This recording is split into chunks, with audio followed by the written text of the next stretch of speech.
morning guys, nandito naman lang tayo para i-share sa inyo ang pagluluto ng bangus. Ayan guys, ang ating bangus guys, oh, sariwa yan guys. Ayan. At ngayon magluluto tayo ng sinigang na bangus sa miso. Sinigang sa miso guys na bangus ang ating lulutuin. Meron tayo ditong bangus. Yan, nakatabayan guys. Isang malaki yan yung hiwa-hiwa ko lang. Siyempre, merong mustasa. Yan. Yan ang ginagamit guys kapag ka sinigang sa miso. Mustasa. Then, dalawang malaking kamatis. Siyempre, hindi mawawala ang sili. Sibuyas. Luya. At siyempre, ang importante ang ating miso. Kaya guys, samahan nyo ako at makita nyo ang pagluluto ng sinigang sa miso. Guys, ilagay na natin yung sibuyas at yung bangus. Yung kamatis. Yung kamatis di pa natin siya dudurugin guys. Mamaya pa yung dudurugin kapag ka kumulo na. Ang ating pampaganas, sili. Depende sa inyo guys kung yung siling green dudurugin nyo o hindi. Siyempre, pampawala ng langsa, luya. Yan siya guys, pakukuluan muna natin siya guys. Bago natin siya lagyan ng miso. Yan. Guys, kumukulo na siya guys. Yan. Kunin natin yung kamatis. Yan. And then, dudurugin natin siya guys. Yan.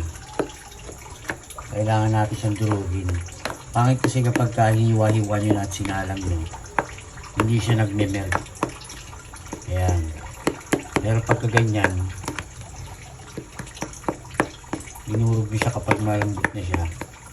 Solid na solid yan, mga lodi. Ayan. So yan, okay na siya guys. Pwede na siya ibalik ron. Ayan. Then, pwede na natin ilagay ang miso.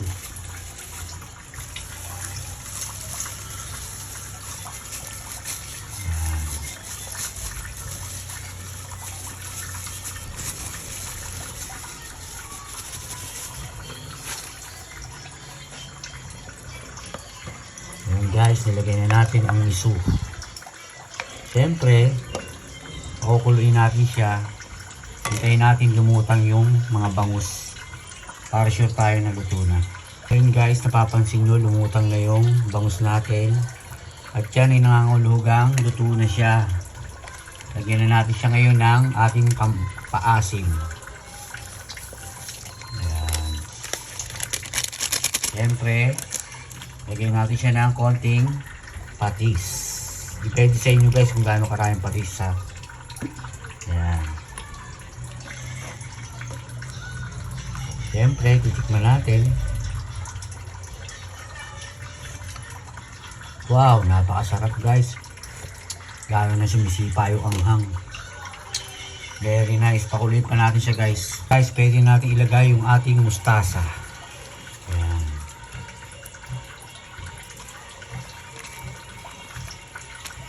Ayan.